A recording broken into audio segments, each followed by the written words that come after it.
دوسرے نمبر پر ایک اور حدیث ہمیں ملتی ہے حضرت ابو رافع رضی اللہ تعالیٰ عنہ کی کہ آپ نے بھی آپ صلی اللہ علیہ وسلم سے حدیث کو لکھنے کی اجازت مانگی تو آپ صلی اللہ علیہ وسلم نے آپ کو لکھنے کی اجازت دی. اور یہ وہی حضرت ابو رافع رضی اللہ تعالیٰ عنہ ہے کہ جن کے جانے کے بعد سب سے زیادہ اعتماد ان کی لکھی ہوئی حدیثوں پر حضرت عبداللہ ابن عباس رضی اللہ تعالیٰ عنہما کو ہوتا تھا.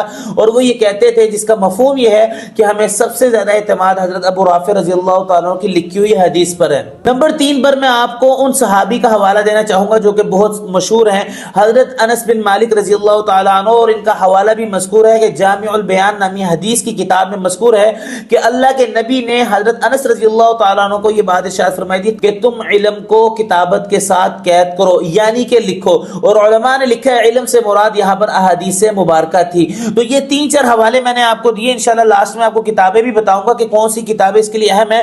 لیکن یہ 3-4 حوالے آپ کو دینے کا مقصد یہ ہے کہ آپ صلی اللہ علیہ وسلم کے زمانے میں حضرات صحابہ کرام حدیث مبارکہ کو لکھتے تھے. اب سوال یہ ہوتا ہے کہ اب ہمیں یہ بتائیں کہ اگر حدیث مبارکہ کو لکھا جاتا تھا صلی اللہ علیہ وسلم کے زمانے میں تو وہ صحائف کہاں ہیں، وہ کتابیں کہاں ہیں، وہ کتابت کہاں ہے جس پر حضرات صحابہ کرام حدیث کو لکھا کرتے تھے؟ ہم کہتے ہیں جی ہاں، ہم آپ کو جواب دیتے ہیں، وہ کتابیں بالکل ان کے نام آپ کو ملیں گے. اور حضرت عمر بن عبدالعزیز رحمہ اللہ کے دور میں حضرت امام زہری رحمہ اللہ نے ان کو وہاں سے جمع کیا تھا. سب سے پہلی جو صحیفہ جس کو آج بھی صحیفۃ الصادقہ کہا جاتا ہے، حضرت عبداللہ بن عمر بن عاص رضی اللہ تعالیٰ عنہ نے ان کو محفوظ کیا تھا، جو صحیفۃ الصادقہ کے نام سے آج بھی مذکور اور آج بھی محفوظ ہے.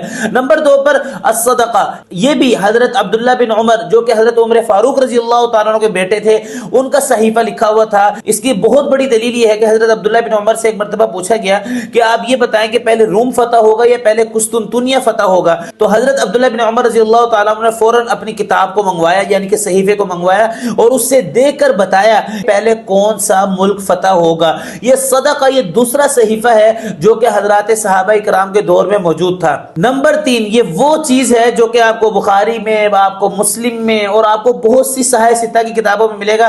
اس کو کہا جاتا ہے صحیفہ علی رضی اللہ تعالیٰ عنہ. آپ نے دیکھا ہوگا کہ ایک حدیث میں مبارکہ بہت زیادہ مشہور ہے. حضرت علی سے سوال کیا کہ کیا آپ کے پاس قرآن کے علاوہ کوئی ایسی کتاب ہے جو علم کے لیے ہو جس کا مفہوم یہ ہے؟ تو حضرت علی رضی اللہ تعالیٰ نے فرمایا کہ میرے پاس قرآن کریم ہے اور یہ ایک تھیلی ہے کہ جس میں چند چیزیں مذکور ہے. تو بعد میں دیکھا گیا کہ اس میں قیدیوں کے جو حقوق تھے اور بہت سی باتیں تھی وہ اس میں مذکور تھی. تو لہذا صحیفہ علی کے بارے میں آپ کو بخاری شریف، مسلم شریف میں بہت سی حدیثیں مل جائیں گی